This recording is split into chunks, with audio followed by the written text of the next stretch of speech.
Kotone Shiomi, or as many know her, FEMC, wasn't included in Persona 3 Reload. Many, myself included, were upset by Atlus's exclusion of her in the new release, and were holding out hope that she would at least be a DLC. While we did get the answer or episode I guess, she never came. Atlus, since the release of the game, has given us multiple reasons for why they left her out, and here we will rank them on a tier list. Additionally, there were some community comments that I wanted to rank as well because why not, and it makes things a little bit more interesting. Of course, I will be marking community reasons and Atlus reasons separately through an on-screen indicator. I am laying forth the reasons and seeking to qualify or disqualify them for their decision to axe an entire protagonist. Remember everyone, this is a completely unbiased list with no flaws, and I'm being completely objective here. Alright, now that's out of the way, let us begin. F tier is reserved for the worst reasons, much of them annoying plot-related comments that shouldn't take much of our time. Included are the reasons that people simply dislike her, all easily dispelled as soon as people notice how awesome she is. Another F tier slop reason is that she is extra and therefore irrelevant content. The argument for why she is not needed, from what I've seen from the internet, is typically mindless drivel. This, with the non-canon argument, doesn't even really deserve recognition. Why the hell does it matter if she's canon or not? She is a key reason for why many entered the franchise, and more content for returning fans. She allows people to feel seen in Persona 3. Additionally, she adds a different take on some of the main themes of the game.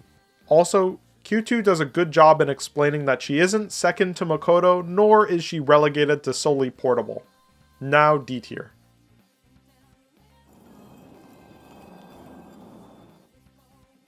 D tier are for reasons that simply don't follow logic. First, recreating the original Persona 3 experience.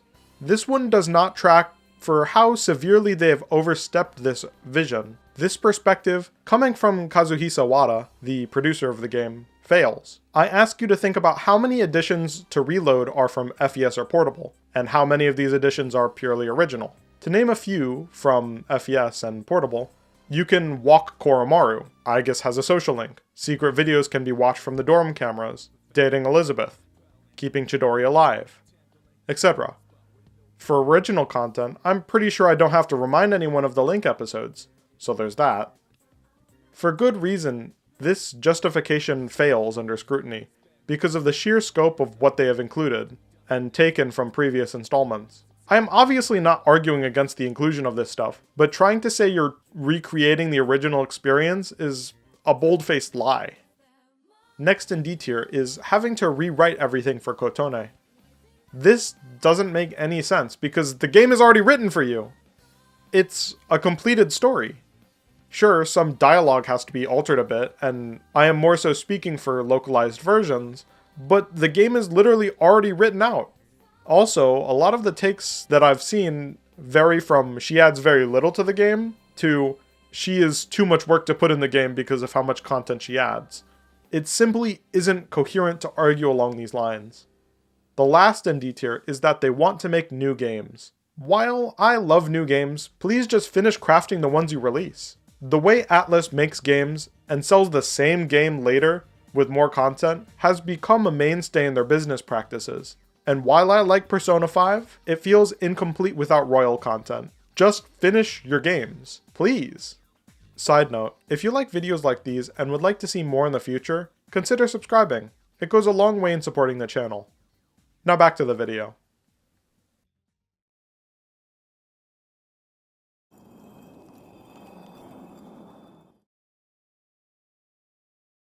In C tier, we have money. Money is what funds games, and it's what pushes games to be sold in the first place. Though, of course, this definition is flawed as games are obviously something more than simply things that cost money and generate money, because they themselves are art directed with a vision. But I digress in fear of this argument involving me criticizing this ultimately flattening dynamic.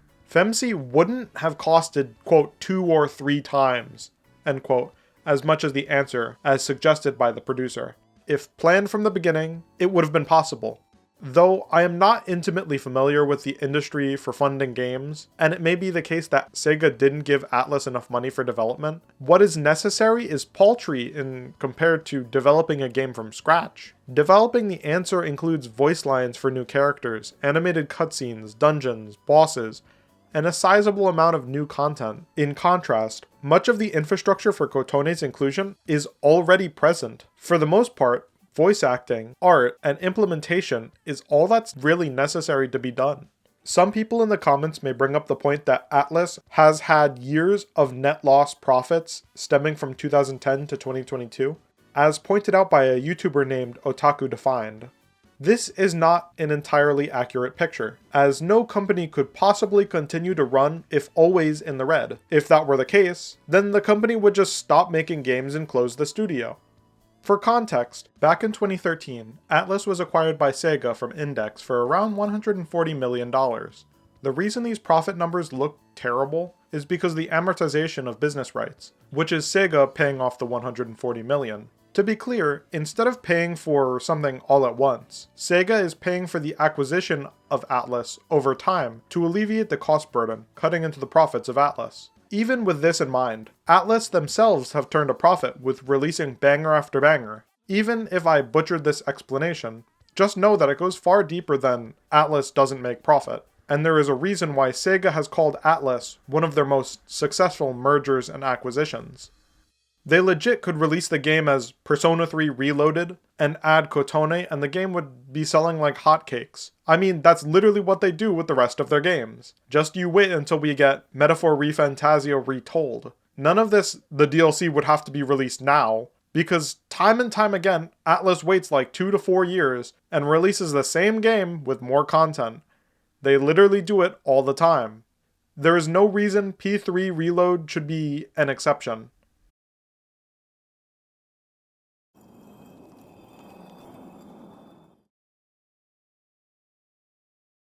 In B tier is time. Development time is perhaps the most worthwhile discourse to have surrounding Kotone's exclusion, though I would just say delay your game if it isn't done. Atlus has initiated a regular release schedule with their games. Their lineup of 2024 was quite excellent, and I do like getting to play more Atlus games. But why release a game if you aren't going to finish it? Kotone is an integral part of this installation, and not including her is unjust because it isolates countless players from experiencing her side of the story. I'm not going to dwell on this point any further, partially because I want to finish up Metaphor.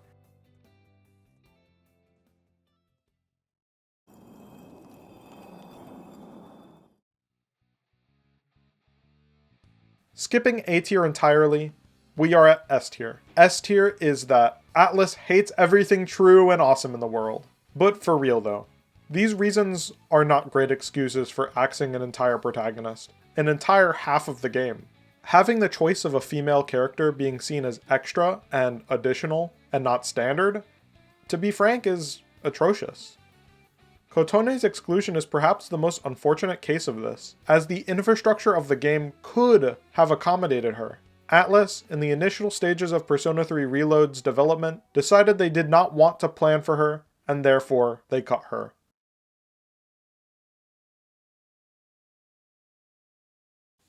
There is one bright side to this, however. It is her exclusion that gave rise to one of the most ambitious modding projects of the Persona community to date, the FEMC Reloaded project. This project seeks to overhaul the game to include the protagonist that Atlus conveniently forgets about time to time, except during merch releases.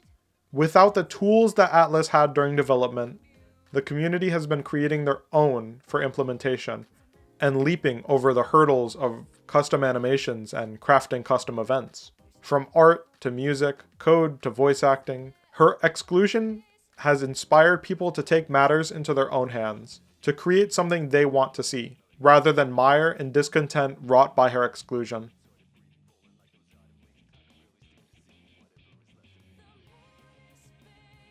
Like I said earlier, if you like videos like these and would like to see more in the future, consider subscribing. It really goes a long way in supporting the channel. Alright, see ya.